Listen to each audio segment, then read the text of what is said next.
Shalom hermanos, Laila Tov, bienvenidos a una reunión más de Casa de Oración, Encuentro con Yeshua. Amados hermanos, muy gozosos de estar juntos nuevamente, una vez más, para escudriñar la palabra de nuestro Abba Kadosh.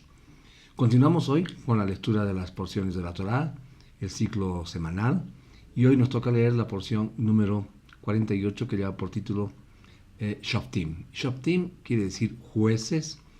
Y en esta porción, amados hermanos, encontramos principios fundamentales que, aplicados a nuestra vida diaria, como creyentes, nos guiarán hacia una relación más íntima con nuestro Abba Kadosh. La porción trata temas fundamentales relacionados con la justicia, con la autoridad y el liderazgo. Elementos clave, mis amados hermanos, para la sociedad del pueblo de Israel.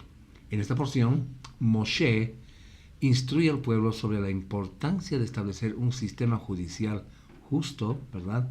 Y sobre todo responsable, la conducta de los reyes, los sacerdotes y los profetas, y la necesidad de seguir el camino de la justicia. Por otro lado, recordemos que la semana pasada, en la porción Re, Elohim puso una bendición y una maldición ante los israelitas, ¿verdad? La bendición fue el resultado de obedecer los misbots de Elohim, y la maldición fue el resultado de abandonarlos, ¿verdad? En la porción de esta semana, mis amados hermanos, Moshe instruyó a la nación de Israel en el nombramiento de jueces, llamados Shoftim, en hebreo, ¿verdad? Y oficiales de la ley, llamados Shotrim, para administrar justicia. Estos jueces y oficiales no solo enseñarían, sino que también interpretarían las leyes de la Torá. Pero veamos cuál es la diferencia entre un juez y un oficial. Hermanos amados, un juez se refiere a alguien calificado para emitir juicios, ¿verdad? De acuerdo con las leyes de la Torá. El oficial luego entonces hace cumplir estos juicios legales, incluso por la fuerza si fuese necesario. La porción para esta semana nos presenta, mis amados hermanos, el mandamiento de establecer oficiales legales, es decir, jueces que establezcan cortes de justicia en cada ciudad con la mira de imponer el cumplimiento de la ley por el bien del orden y la paz social. Amén. Debido a ello, los candidatos, mis amados hermanos, a tales posiciones deben ser personas de profundo conocimiento de las leyes, íntegros moralmente y que alejados de toda forma de favoritismo, ¿verdad? Ni a favor del rico porque sea rico, ni a favor del pobre porque sea pobre. Se afirma que la función principal del juez será la búsqueda de la justicia, y todo aquello que pudiera mancillarla o dañarla deberá ser erradicado de la silla del juicio. Por tanto, los jueces tienen el deber de investigar muy bien antes de emitir un juicio, sobre todo, mis amados hermanos, en casos donde la vida humana pudiera estar en juego. Con la mira de proteger la justicia de un eventual atentado contra la dignidad y el valor de la vida humana, se establece el mandamiento de los testigos, es decir, un mínimo de 2 y que sean creíbles, ¿verdad? Son requeridos entonces para cualquier caso, pero sobre todas las cosas, cuando haya la posibilidad de aplicación de la pena capital.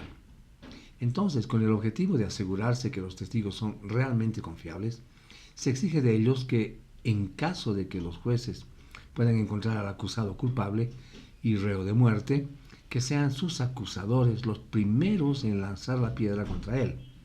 De esta manera, aún en el momento final hay la posibilidad de salvar la vida humana, ¿verdad? Porque, emocionalmente hablando, mis amados hermanos, un falso testigo, bajo la responsabilidad de lanzar la primera piedra contra alguien que sabe que es inocente, podría retractarse, ¿verdad? Hay que decir entonces que esta sección de la Torá es muy importante, es crítica, diríamos, para el establecimiento de la autoridad de aquellos que tendrán la responsabilidad de interpretar y, sobre todo, aplicar las leyes de la Torá en la comunidad de Israel, ¿verdad? Esta porción incluye también la prohibición contra ciertas formas de idolatría, incluyendo la imitación idolátrica, aunque fuese, digamos, como que para servir al Eterno, ¿verdad? Se establecen también las leyes para los reyes y se dan instrucciones precisas acerca de la conducta que deben tener los mismos, así como las instrucciones para el establecimiento de las ciudades de refugio, para protección de la vida de un homicida que quitare no intencionalmente la vida a su prójimo. Esta porción, esta parashá, nos presenta también una serie de instrucciones que debe seguirse para los casos de guerra y el cuidado que deben tener las autoridades para no permitir en el frente de batalla, ¿verdad?, a ningún cobarde cuyo espíritu pusilánime afecte el ánimo del ejército. Entonces se dan algunas excepciones, digamos así, para el alistamiento militar, como el caso de un recién casado o una persona que acababa de edificar una casa nueva o plantar una viña, en cuyos casos debe primero disfrutar de dichos bienes antes de alistarse en el ejército.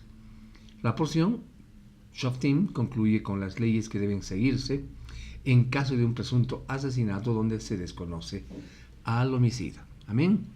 Amados hermanos, con esta breve introducción, los invitamos entonces a que se pongan cómodos y nos acompañen en esta maravillosa lectura de la porción número 48 llamada Shoftim, jueces.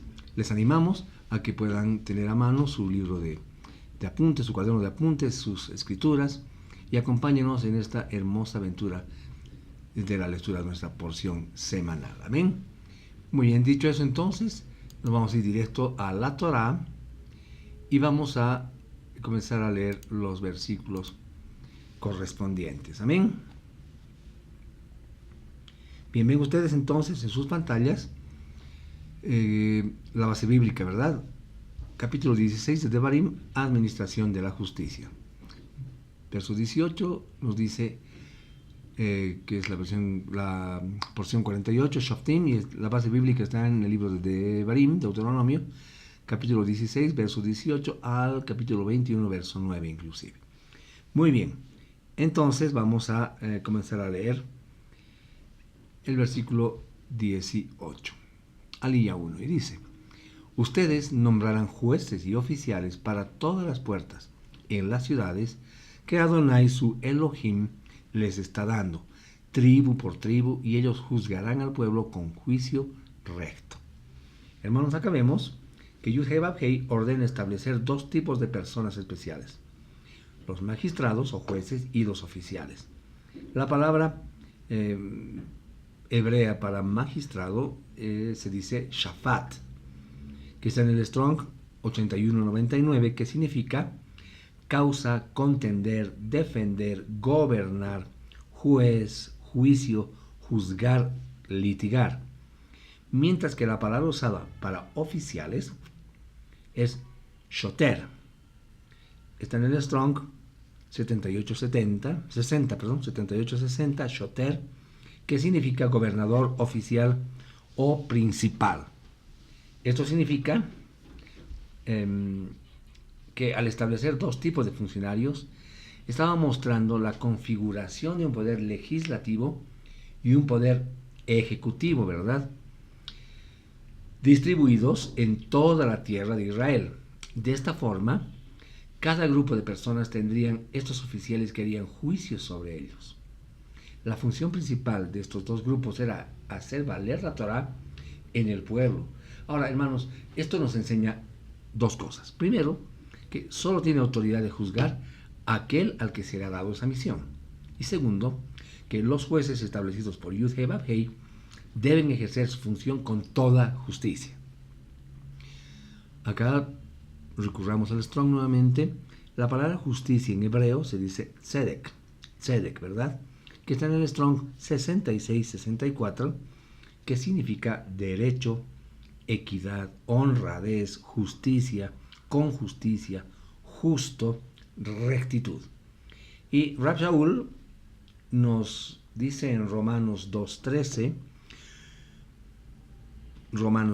para que lo apunten, porque no son simplemente los oidores de la Torá a quienes Yud-Heh-Vav-Heh considera justos, sino son los hacedores de lo que dice la Torá los que serán justificados ante los ojos de Yud-Heh-Vav-Heh. Amén. El 19. nos dicen, no torcerán la justicia o mostrarán favoritismo y no aceptarán un soborno, porque un regalo ciega los ojos del sabio y tuerce las palabras de aún el recto. Amén. Entonces, como dijimos en el versículo anterior, estos jueces debían hacer valer por sobre todas las cosas la justicia, ¿verdad? Lo cual implicaba, mis amados hermanos, ser imparcial, ¿verdad? Y esto nos enseñaba Yeshua en Yohanan 7:24, que decía, no juzguen según las apariencias, juzguen con juicio justo, ¿verdad? Pero también en Tehilim 15, del 1 al 5, se nos dice, Yud Hei Vav Hei, ¿quién habitará en tu carpa? ¿Quién morará en tu monte Kadosh? El que vive sin tacha y hace lo recto, el que habla la verdad de todo corazón, el que no calumnia con su lengua, ni le hace mal al prójimo, ni repite un reproche contra su vecino, el que mira con desprecio al despreciable, pero honra a los que respetan a Yud Hei Vav Hei, el que cumple sus promesas aunque se perjudique, el que presta su dinero sin exigir intereses y no acepta soborno contra el inocente. El que vive así jamás caerá. Amén, Baruch Hashem. Entonces, una de las razones por las que debemos orar por aquellos que nos dirigen, hermanos, es para que no caigan en el error de aplicar la justicia basados en intereses, en percepciones o deseos personales, ¿verdad? Al momento de producir emitir un juicio, ¿verdad? 21 y 22. Moshe continuó diciendo al pueblo, cuando construyan un altar para adorar a nuestro Adonai, no coloquen junto a él ninguna imagen de la diosa Astarte, ni de otros dioses falsos. Eso es algo que Adonai su Elohim no soporta. Asimismo, no levanten una piedra grande que sirva como altar. Adonai su Elohim odia tales cosas. Amados hermanos, una de las costumbres de los cultos paganos correspondía a erigir cultos fálicos, ¿verdad? Como obeliscos o columnas de piedra, o hacer cultos bajo un pino u otros árboles frondosos. Esta conducta, mis hermanos amados, Yud Hei Vav Hei la prohíbe a su pueblo. En eso precisamente consiste el error de la religión tradicional hoy en día, ya que han tomado todas estas costumbres paganas y las han usado como instrumento para evangelizar y de esta manera seguir practicándolas, ¿verdad? Es una abominación, una afrenta al Altísimo. Por eso es muy importante sacar de nuestras vidas todo vestigio de paganismo y de costumbre que nuestro Elohim detesta, ¿verdad?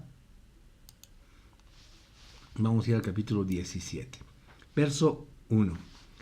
Dice, no sacrificarán para Adonai su Elohim una vaca u oveja que tenga defecto o cualquier tara. Eso sería abominación para Adonai su Elohim. Bueno, aquí, hermanos, podemos entender que Yud Hei Vav Hei merece lo mejor. Entonces, siempre debemos buscar la excelencia en nuestro servicio a Él, ¿verdad? Digamos, como que llevar a cabo un servicio y adoración mediocre es considerado por Elohim como una ofensa y algo abominable. 2 al 5.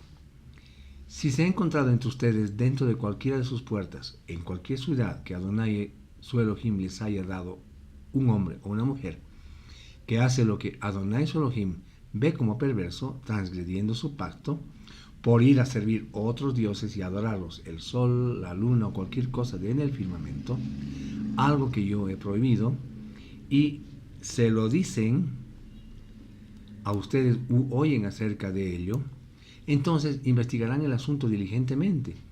Si es verdad, si es confirmado que tales cosas detestables están siendo hechas en Israel, entonces traerán al hombre o mujer que ha hecho esta cosa perversa a las puertas de su ciudad y apedrearán al hombre o mujer de muerte. Hermanos, es bien sabido que la idolatría es la principal fuente o la raíz de los demás pecados, ¿verdad? Puesto que es considerado en su esencia como un adulterio espiritual, ¿verdad? Entonces, este acto va en contra del primer y más importante principio de toda la Torah, que está descrito en Devarim 6 del 4 al 5, ¿verdad? Que todos conocemos y lo recitamos en la noche al acostarnos y en la mañana al despertarnos, ¿verdad? Y es el Shema Israel. Entonces, Shema Israel, Adonai Eloheinu, Adonai Echad. Entonces dice, escucha Israel, Adonai nuestro Elohim, Adonai uno es, ¿verdad? Y además concluye diciendo que amarás a Yud-Hei Vav-Hei, tu Elohim, con todo tu corazón, con todo tu ser y con todos tus recursos, ¿verdad? Ahora, hermanos, en este pasaje se nos dan 4 pautas, al menos 4 importantes para tener en cuenta. La primera tiene que ver con que se aplica para el lugar en el que nos encontramos. Es decir, el lugar en el cual Yud-Hei Vav-Hei nos ha dado autoridad, ya sea nuestra casa, nuestra congregación, para el caso de los líderes y pastores.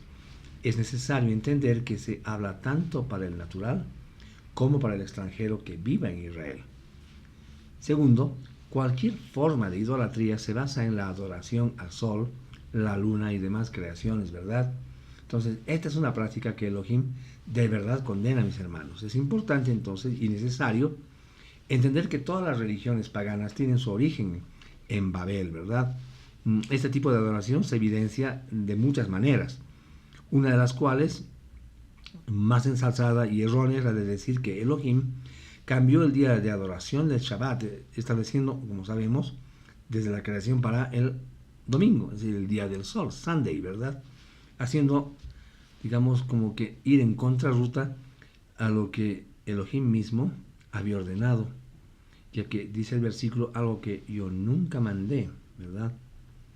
Ahora, el comentario del Humash podemos encontrar y que dice que este término desmiente una noción comúnmente equivocada por los idólatras en el sentido de que los cuerpos celestes poseen poderes independientes, puestos que Adonai les ordenó que tengan dominio en ciertas áreas como la fertilidad, las lluvias, la salud, etcétera, ¿verdad? Como respuesta a tales creencias erróneas, Elohim dice que no les ha ordenado semejante encomienda en lo absoluto. Más bien, Él creó ciertas fuerzas espirituales y naturales para que desempeñen funciones particulares, mas estas no tienen ni la libertad ni el poder para elegir un curso de acción determinado. ¿Está bien? Este es el comentario tomado del libro de Devarim, en el Humash, del versículo 17.3, en la página 1092, para que ustedes puedan verificarlo. Tercero, se debe verificar la veracidad del hecho. Entonces, esto, hermanos, es determinar la culpabilidad o la inocencia del acusado, ¿verdad?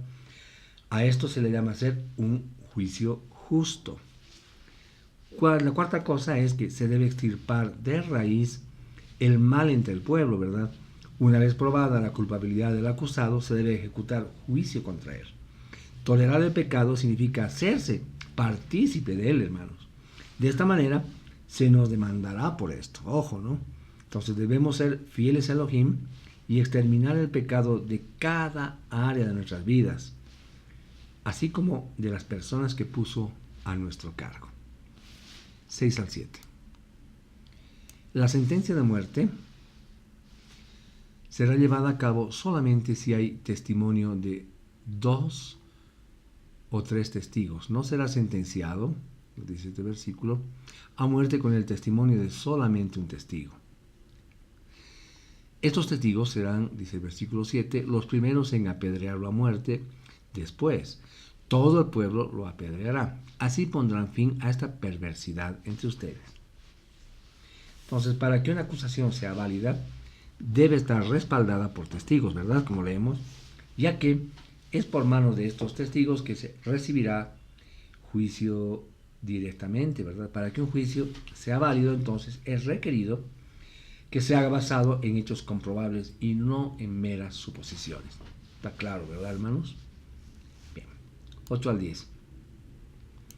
Si un caso viene ante ustedes a las puertas de la ciudad que es muy difícil para ustedes juzgar, referente a derramamiento de sangre, pleito civil, daño personal o cualquier otro asunto controversial, se levantarán, irán al lugar que Adonai su Elohim escoja, y comparecerán delante de los Kohanim, que son levitas, y el juez en oficio en ese momento. Buscarán su opinión y ellos adjudicarán un veredicto para ustedes. El verso 10 concluye diciendo, actuarán de acuerdo a lo que ellos les hayan dicho allí, en el lugar que Adonai escoja. Tendrán cuidado de actuar conforme a las instrucciones de ellos, ¿verdad? Ahora, hermanos, estos versículos nos enseñan un principio muy, pero muy importante a la hora de ejecutar juicios sobre alguien o acerca de alguna situación, y es a no hacerlo a la ligera, ¿verdad? Si la situación les es complicada para el juez, entonces apelará a un grupo de jueces establecidos por Yud-Heh-Vav-Heh. La escritura nos dice en Mishle 11:14, en Proverbios 11:14, dice algo hermoso: sin dirección la nación fracasa. El éxito depende de los muchos consejeros. Verso 12. Cualquiera lo suficientemente presuntuoso para no prestar atención al sacerdote nombrado para servir a Adonai su Elohim o al juez, esa persona tiene que morir. Así ustedes exterminarán tal perversidad de Israel. Hermanos, desobedecer a las autoridades impuestas por Yud-Heh-Vav-Heh es desobedecer a Yud-Heh-Vav-Heh mismo, ¿verdad? Y la rebeldía es pecado, mis hermanos, y la paga del pecado sabemos cuál es, ¿verdad? Muerte. 13. Todo el pueblo oirá acerca de ello y tendrán temor de continuar actuando presuntuosamente. Entonces, acá podemos ver que el juicio tiene dos objetivos principales. El primero, por supuesto, es castigar al pecador. Y el segundo es que sirva como ejemplo a los demás para alertarlos y advertirlos de no cometer un pecado similar, porque acarreará las mismas consecuencias. Hermanos amados, la Escritura nos dice en Hebreos 13:17, obedezcan a los dirigentes y sométanse a ellos, porque ellos se mantienen vigilando sobre sus vidas como personas que tendrán que rendir cuentas. Así que hagan esta tarea alegremente por ellos sin ninguna murmuración, porque esto no es provechoso. Amén. 14 y 15, estamos en la segunda aliyá. Cuando hayan entrado en la tierra que Adonai su Elohim les está dando, hayan tomado posesión de ella y estén viviendo allí, ustedes pueden decir, yo quiero tener un rey sobre mí, como todas las otras naciones alrededor de mí. En ese evento nombrarán como rey al que Adonai su Elohim escoja. Él debe ser uno de sus hermanos. Este rey que nombren sobre ustedes, les está prohibido nombrar un extranjero sobre ustedes que no sea su hermano. Bien, hermanos. Independientemente de que en el plan original de Yud-Heh-Vav-Heh estaba la idea de que solo él fuera el rey de Israel, permitió que Israel levantara un rey sobre ellos. Para el caso de que esto llegara a suceder, estableció como requisito primordial, como hemos leído, que el rey no debía ser de otra nación, sino debía ser extranjero, ¿verdad?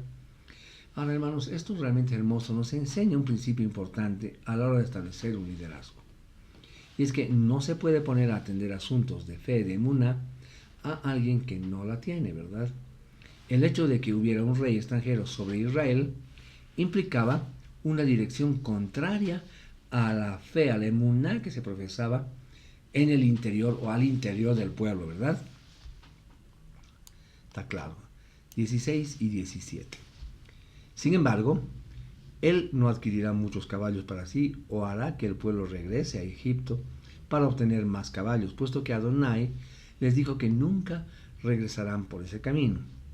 Asimismo, no tomará para sí muchas mujeres para que su corazón no se extravíe y no adquirirá cantidades excesivas de plata y oro. Una de las características principales que debe tener un rey es la humildad. La Escritura nos dice en Proverbios 30:8 y 9, aparta de mí la falsedad y la vanidad, y no me des ni pobreza ni riqueza, porque si tengo mucho, puedo negar y decir, ¿quién es Yud-Heh-Vav-Heh? Y si soy pobre, puede que robe y así profane el nombre de Elohim. Entonces, hermanos, ¿qué aprendemos? que al acumular muchas riquezas podría provocar un desvío en el corazón del rey, ¿verdad? Pero Yeshua, algo hermoso, nos enseña en Mateo 6:24, y dice, nadie puede ser esclavo de dos amos. Odiará al primero y amará al segundo, o despreciará al segundo y será fiel al primero.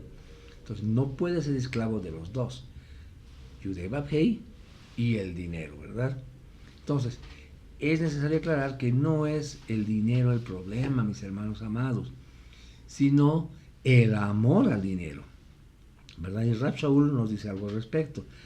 En 1 Timoteo 6:10 nos dice, porque el amor al dinero es raíz de todos los males, y codiciándolo, ¿verdad?, algunos se descarriaron de la fe y se traspasaron a sí mismos con muchos dolores. Amén. 18 al 20. Cuando él haya llegado a ocupar el trono de su reino, él escribirá una copia de esta Torá en un rollo para sí mismo, de la que los sacerdotes y los levitas usan. Permanecerá con él y él la leerá todos los días por todo el tiempo de su vida, para que él aprenda a temer a Adonai su Elohim y guarde todas las palabras de esta Torá y estas leyes y las obedezca. Para que él no piense que es mejor que sus hermanos y para que no se vuelva a la derecha ni a la izquierda de los mandamientos de Adonai. De esta forma, él prolongará su propio reino y el de sus hijos en Israel. Hermanos, el primer paso en un liderazgo de éxito es la obediencia a la Torá. El rey tenía que ser un erudito en la Torá. Debía leerla y meditar en ella todos los días de su vida, ¿verdad? De la misma manera que Yudhé Bab-Hei dijo, ¿no?, en Josué 1:8, recuerdan ustedes, decía que este libro de la Torá nunca cese de tus labios, nunca se aparte de tus labios, ¿verdad? Sino que lo recites de día y de noche para que observes fielmente todo lo que está escrito en él. Entonces, algo más hermoso le decía, que solamente entonces prosperarás en tus empresas y solo entonces tendrás éxito. Amén. Entonces, hermanos, el secreto del éxito está en guardar la Torá. Y solo obedeciendo la Torá, ¿verdad?, un líder puede ser justo y actuar según la voluntad de Elohim. Bien, vamos a ir al capítulo 18 y vamos a leer los versículos 4 y 5. También les darán los primeros frutos de su grano, vino nuevo y aceite de oliva, y lo primero de la lana de sus ovejas, porque Adonai su Elohim lo ha escogido a él de todas las tribus de ustedes, para que se levante y sirva en el nombre de Adonai, él y sus hijos para siempre. Entonces acá vemos que tanto el Kohen Gadol, o sea, sumo sacerdote, como los Kohanim, los sacerdotes, carecían, ¿verdad?, de heredad, porque su heredad era Yudhé Bab-Hei. Por eso, Yudhé Bab-Hei, nuestro Abacadosh, estableció que las primicias fueran destinadas a ellos, quienes se dedicaban de tiempo completo al servicio a nuestro Abacadosh. Rab Shaul nos enseña en 1 Corintios 9:14, así también ordenó, dice el maestro, a los que anunciaban la buena noticia, que vivan de la buena noticia. Amén. Bien. Versículos 6 y 7 vamos a leer. Si un levita de uno de sus pueblos en cualquier sitio en Israel donde él vive viene altamente motivado al lugar que Adonai escoja, entonces él servirá allí en el nombre de Adonai su Elohim, así como sus hermanos los levitas, que se paran y sirven en el nombre de Adonai. Amén. Hermanos, el levita estaba autorizado a servir a Yudhé Bab-Hei, ¿verdad? Es decir, no se circunscribía solo a los que vivían en Jerusalén. No había diferencia alguna entre él y sus hermanos.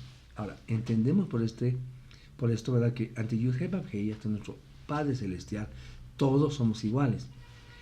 Todos aquellos que le servimos, pero con la diferencia de tener cada uno o de haber sido puestos en diferentes, responsabilidades, ¿verdad?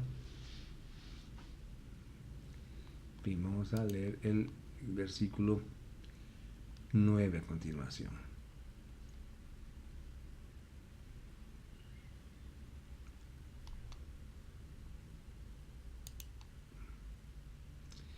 Cuando ustedes entren en la tierra que Adonai su Elohim les está dando, no aprenderán a seguir las prácticas abominables de aquellas naciones.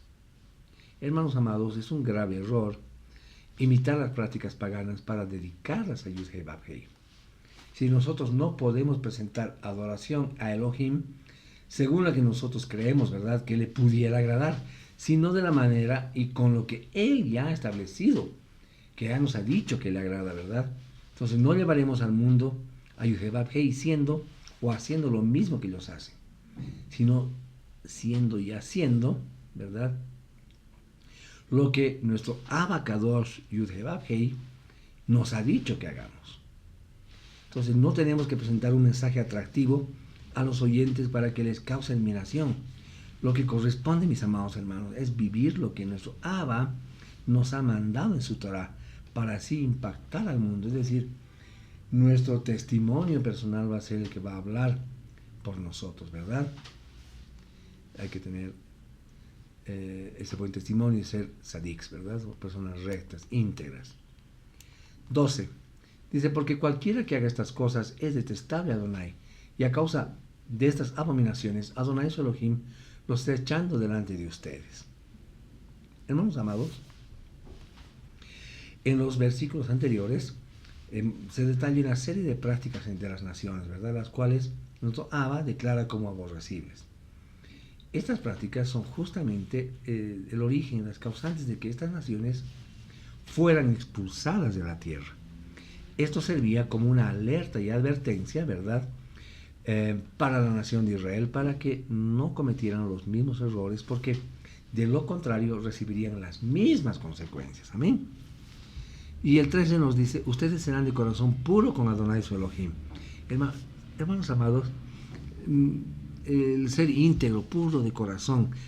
Esta palabra me gusta, íntegro, que viene del hebreo tamim, que está en el Strong 8549, que significa una persona sin defecto, entero, con integridad, con perfección, que sea perfecto, que sea recto o sin tacha. Esto, hermanos, nos muestra que la mejor manera de ser íntegro es obedecer la Torá y alejarse de todas estas prácticas paganas que Yud-Heh-Vav-Heh condena, ¿verdad? Bien. 14. Porque estas naciones que ustedes están al desposeer, escuchan a los agoreros y adivinos, pero a ustedes, Adonai su Elohim, no les permite hacer eso. Bien. Hermanos, esto nos distingue entre nuestro pueblo, el pueblo de Elohim, y el mundo, ¿verdad? Y es que el mundo depende de la suerte, del azar, de la adivinación y la hechicería y prácticas aberrantes, digamos, ¿verdad?, como consultar, o sea, horóscopos, oráculos, no sé. Mientras que el pueblo de Elohim, nosotros dependemos de Yud-Heh-Vav-Heh. Y es que, hermanos, acudir a estas prácticas es abominación ante nuestro Padre, ¿verdad? Por lo que, aunque muchos lo hagan y les resulte, entre otras, porque dicen que les va bien, ¿verdad?, nuestro Padre nos está prohibiendo hacerlo. Está prohibido para Él, ¿verdad? 15. Adonai, dice, levantará un profeta como yo de entre ustedes, de sus propios hermanos. Tienen que prestarle atención a Él. Acá, hermanos, vemos claramente una profecía mesiánica. En este versículo, Moshe anuncia el carácter del Mesías, ¿verdad? Es decir, a Yeshua, que personifica los tres oficios: el de profeta, el de sumo sacerdote y el de rey. Veamos, el de profeta, el cual se basa en el hecho de que representa a Yud-Heh-Vav-Heh ante el pueblo, es decir, que habla la palabra de Yud-Heh-Vav-Heh al pueblo, ¿verdad? El de sumo sacerdote se basa en el hecho de que representa al pueblo ante Yud-Heh-Vav-Heh, es decir, que intercede por el pueblo, como le declara la Escritura, en 1 Juan 2:1, ¿verdad? Pueden leer ustedes. Pero dice, mis hijitos, les estoy escribiendo estas cosas para que no pequen. Pero si alguno peca, tenemos a Yeshua HaMashiach, el Sadik, quien ruega al Padre por amor a nosotros. Amén. Y lo último, el de rey, el cual se basa en el hecho que Él es el rey de Israel, ¿verdad? Como está escrito en Lucas 1:28-33, que dice, acercándose a ella, el Malach dijo, Shalom, mujer favorecida, Yud-Heh-Vav-Heh esté contigo. Ella estaba profundamente asustada por sus palabras y estaba perpleja pensando qué significaría este saludo. El Malach le dijo, no tengas temor, Miriam, pues has sido favorecida por Yud-Heh-Vav-Heh. Mira, concebirás en tu seno y darás a luz un hijo, y lo vas a llamar Yeshua. Él será grande, será llamado el hijo de Jaelión. Yud-Heh-Vav-Heh, Elohim, le dará el trono de su padre David y reinará sobre la casa de Jacob para siempre. Su reino no tendrá fin. Amén. Ishtabach Shemo. 18 y 19. Yo levantaré para ellos un profeta como tú de entre sus hermanos. Yo pondré mis palabras en su boca, y él les dirá todo lo que yo les ordene. Cualquiera que no escuche mis palabras, las cuales él hablará en mi nombre, tendrá que rendirme cuentas a mí. Hermanos, una de las características del ministerio profético de Yeshua, ¿verdad?, en hablar la Torah de Yahweh de manera íntegra. Él lo hizo así, ¿verdad? Y lo confirmó también Yohanan en el capítulo 14, versos del 8 al 10. Dice, Felipe dijo, Adón, muéstranos al Padre y será suficiente para nosotros. Y Yeshua le respondió, he estado tanto tiempo con ustedes sin que tú me conozcas, Felipe. Todo el que me ha visto a mí, ha visto al Padre. Así que, ¿cómo puedes decir, muéstranos al Padre? ¿Tú no crees que yo estoy unido con el Padre y el Padre unido conmigo? Lo que les estoy diciendo no lo digo de mi propia iniciativa, sino el Padre que vive en mí está haciendo sus propias obras. Amén. Entonces, como podemos ver, Yeshua es Yud-Heh-Vav-Heh, ¿verdad? Y las palabras que habla son las mismas que ya había hablado a Moshe en la Torah, ¿verdad? Lo estamos comprobando. Entonces, ¿cómo puede decir la religión tradicional que Yeshua trajo una nueva ley, una nueva religión? No es así, señores. No es así, ¿verdad? Yohanan 12, 47 y 48 dice, si alguno oye lo que yo estoy diciendo y no cumple, yo no lo juzgo, porque no he venido a juzgar al mundo, sino a salvar al mundo. Aquellos que me rechazan y no aceptan lo que yo digo, tienen un juez. La palabra que yo he hablado los juzgará en el último día. Amén. Ahora, ¿por qué entonces seremos condenados por hacer caso omiso a las palabras de Yeshua? Porque el mismo Yeshua nos responde en Yohanan 14, 23 y 24 y dice, si alguno me ama, él guardará mi palabra. Y mi Padre le amará e iremos a él y haremos nuestro hogar con él. Amén. El que no me ama no guarda mis palabras. Y la palabra que están oyendo no es mía, sino del Padre que me envió. Amén. 18:20. Pero si un profeta presuntuosamente habla una palabra en mi nombre, la cual yo no le ordené decir, o si él habla en mi nombre de otros dioses, entonces ese profeta tiene que morir. Ahora, hermanos, aquí vemos tres alertas que conducen a la muerte. Primero, aquel que presuma ser profeta, ¿verdad?, sin ser llamado a tal ministerio. Segundo, aquel que siendo profeta hable lo que no le fue dicho que hable, ¿verdad? Es decir, que dé un mensaje que Yud-Heh-Vav-Heh no le ha mandado dar o que no corresponde a la Torah. Y tercero, aquel que profetiza en nombre de otras deidades. Chao, ¿verdad? 21 y 22. Ustedes estarán pensando, ¿cómo vamos a saber si una palabra no ha sido hablada por Adonai? Cuando un profeta hable en el nombre de Adonai y las predicciones no se hagan realidad, esto es, la palabra no es cumplida, entonces Adonai no habló esa palabra. El profeta que lo dijo habló presuntuosamente, no tiene nada que temer de él. Hermanos, la mejor manera de demostrar si el profeta habla en nombre de Yud-Heh-Vav-Heh es que tenga el respaldo de él, ¿verdad? No hay otra forma. Es decir, si habla en nombre de Elohim, entonces su mensaje se va a cumplir, como dice la palabra. De lo contrario, habría hablado de su propia opinión, ¿no? Sus sueños. El Eterno, nuestro Abacadosh, siempre respalda su palabra. Amén. Vamos a ir al capítulo 19. Me voy a ir directamente al verso 14. Ustedes lean los anteriores. Y dice: ustedes no moverán los marcadores de los límites de la propiedad de su vecino, del lugar que fueron puestos hace tiempo. Dice, la herencia que pronto será de ustedes en la tierra que Adonai su Elohim les está dando para poseer. Hermanos, el tomar lo que no es nuestro es considerado en la Torah como un robo, ¿verdad? Esto también implica a las tierras o territorios de los demás. En este caso específico no se trata solo de, digamos, como que de robar un pedazo de tierra a un hermano, sino que el robo se está haciendo a Yud-Heh-Vav-Heh mismo, mis hermanos, puesto que toda la tierra de Israel es de él, ¿verdad? Y él es el quien la da a sus hijos para que la posean. No hay más.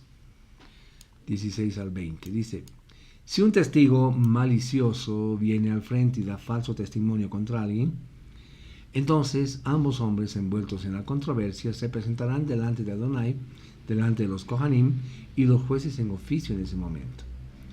Los jueces investigarán cuidadosamente. Si ellos encuentran que el testigo está mintiendo y ha dado falso testimonio contra su hermano, ustedes tienen que hacerle a él lo que él tenía intenciones de hacer a su hermano. De esta forma, ustedes pondrán fin a tal perversidad entre ustedes. Aquellos que queden oirán acerca de ello, tendrán temor y no cometerán más tal perversidad entre ustedes. Amén. Entonces, hermanos, una de las 10 palabras, 10 mandamientos que conocíamos, es no dar falso testimonio contra nuestro prójimo, ¿verdad? Entonces, en caso que se demuestre que una persona incurre en esa falta, o sea, de dar un falso testimonio, entonces le aplicaría la sentencia que le iba a tocar al acusado, en caso de que fuese encontrado culpable. 21. No muestren, dice, ninguna piedad, vida por vida, ojo por ojo, diente por diente, mano por mano. Hermanos, este versículo por mucho tiempo ha sido sacado de su contexto.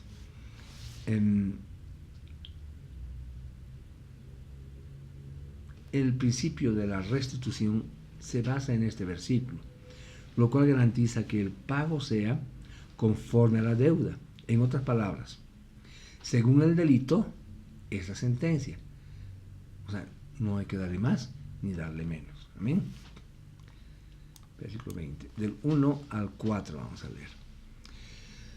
Cuando salgan a pelear contra sus enemigos y vean caballos, carruajes y una fuerza mayor que la de ustedes, no tendrán temor de ellos, porque Adonai su Elohim, quien los sacó de la tierra de Egipto, está con ustedes. Cuando estén al ir a la batalla, el Cohen vendrá delante y se dirigirá al pueblo. Él debe decirles: escuche Israel, Shema Israel, ustedes están al ir a la batalla contra sus enemigos. Que el corazón de ustedes no desmaye y no tengan temor, no estén alarmados ni asustados, porque Adonai su Elohim va con ustedes para pelear de su parte contra sus enemigos y para darles la victoria. Hermanos, aquí vemos dos verdades importantes. La primera es el hecho de que cuando se levanta guerra contra el pueblo de Elohim, esta es de carácter espiritual, mis hermanos. Y segundo es Yud-Heh-Vav-Heh mismo, el que le da la victoria, ¿verdad? Acá pueden complementar este verso con Mishle 21:31, Proverbios 21:31. 5 al 7. Entonces los oficiales hablarán a los soldados. Ellos dirán: ¿hay algún hombre aquí que haya edificado una casa nueva, pero todavía no la ha dedicado? Él debe regresar a casa ahora. De lo contrario, él puede morir peleando y otro hombre la dedicará. ¿Hay algún hombre aquí que haya plantado una viña, pero que todavía no haya hecho uso de su fruto? él debe regresar a casa, de lo contrario él puede morir peleando y otro hombre la usará. El verso 7 nos dice, ¿hay algún hombre aquí que esté comprometido para casamiento con una mujer, pero todavía no se ha casado con ella? Él debe regresar a la casa, de lo contrario él puede morir peleando y otro hombre se casará con ella. Amén. Entonces, hermanos, estos tres casos específicos que ya hemos leído se establecen para que un varón israelita pueda ser exonerado de sus deberes militares. Y esto se hace por dos razones específicas. Para que puedan disfrutar del resultado de su trabajo, así como del matrimonio, ¿verdad? Y para que estén completamente concentrados en la batalla. Acá el Humash tiene un comentario y dice, los tres hombres mencionados acá deben dejar el campo de batalla por una razón más práctica. Su mente estará en su casa, su viña o su novia y carecerán de voluntad para pelear. Clarito, ¿verdad? 28. Los oficiales entonces añadirán a lo que han dicho a los soldados. ¿Hay algún hombre aquí que tenga temor que su corazón desmaye? Él debe regresar a casa, de lo contrario su temor puede desmoralizar a sus compañeros también. Hermanos, el miedo es, en resumen, falta de confianza en las promesas de Yud Hei Vav Hei, ¿verdad? El miedo es pecado y el pecado, hermanos amados, contamina a los demás. La razón por la cual se ordenaba salir a los miedosos era porque, hermanos, es lógico, podían hacer que los demás sintieran temor. Entonces, hermanos amados, debemos reemplazar el miedo por el amor, ¿verdad? Y aquí podemos recurrir a Yohanan Aleph, primera de Juan 4:18, que dice que no hay temor en el amor. Por el contrario, el amor que ha logrado llegar a la perfección se despoja del temor, porque el temor tiene que ver con castigo. La persona que permanece con temor no ha llegado a madurez referente al amor, nos dice este hermoso versículo. Según el doctor Ketriel Blad, hay tres tipos de guerras en Israel. Uno, la guerra de Mizpah contra las 7 naciones y Amalek, ordenada por Yud Hei Vav Hei. Segundo, la guerra de defensa nacional contra los enemigos que vienen a atacarnos. Y tres, la guerra de Hareshut contra otras naciones para ensanchar el territorio de Israel. La última debía tener el consentimiento del Gran Sanedrín, mientras las primeras dos podían ser iniciadas por el rey. Bien, vamos a leer el versículo 16 y 18. Y estamos los últimos versículos. Dice, en cuanto a los pueblos de estas naciones que Adonai su Elohim les está dando como su herencia, no permitirán que nada que respira viva. Antes bien, los destruirán por completo. Los hití, los emorí, los kenaní, los perizí, los iví, los yebusí, como Adonai su Elohim les ha ordenado, para que ellos no les enseñen a seguir sus prácticas abominables, cuales ellos hacen para sus dioses, y así causándolos para pecar contra Adonai su Elohim. Hermanos, esto entendemos acá con estos versículos, que el pecado tiene que ser cortado de raíz, ¿verdad? De lo contrario, existirá la posibilidad de que contamine al resto, ¿no es verdad? En Rav Shaul nos enseña en Gálatas 5:9, ¿verdad? Nos habla de que se requiere solamente un poco de levadura para leudar toda la masa, ¿verdad? Clarísimo. Capítulo 21, vamos a ir al versículo número 8. Y dice, Adonai, sé misericordioso hacia tu pueblo Israel, a quien redimiste.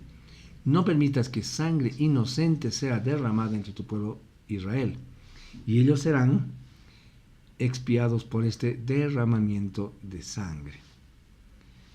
En los versículos anteriores, mis hermanos, se trata el caso de que alguien ha sido encontrado muerto y no se sepa quién lo mató. Este hecho hace que la culpa caiga sobre toda la nación, por lo que los sacerdotes deberán hacer un sacrificio expiatorio por esta culpa. Esto, hermanos, nos enseña un principio muy importante, el hecho de que como comunidad somos responsables de los demás. Es decir, cualquier falta que alguien en la comunidad cometa puede afectar al resto de la misma, ¿verdad? Por lo que tenemos que ser muy cautelosos y precavidos. Ahora bien, en ocasiones pensamos que nuestros pecados, amados hermanos, nos afectan solamente a nosotros, pero eso es falso, ¿verdad? La realidad es que también afectan a todas las personas que nos rodean. Hermanos amados, esta porción contiene los mandamientos del 491 al 531 de los 613 que están en la Torá. Amén. Ya a manera de conclusión, mis amados hermanos, y a manera también de reflexión final, podemos decir que la porción Shoftim, jueces, nos recuerda la importancia de vivir bajo la justicia y la autoridad de Yud-Heh-Vav-Heh, ¿verdad?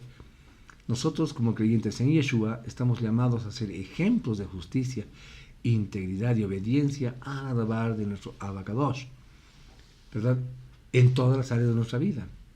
Esta porción, Shoftim, nos invita a vivir vidas santas y justas, ¿verdad?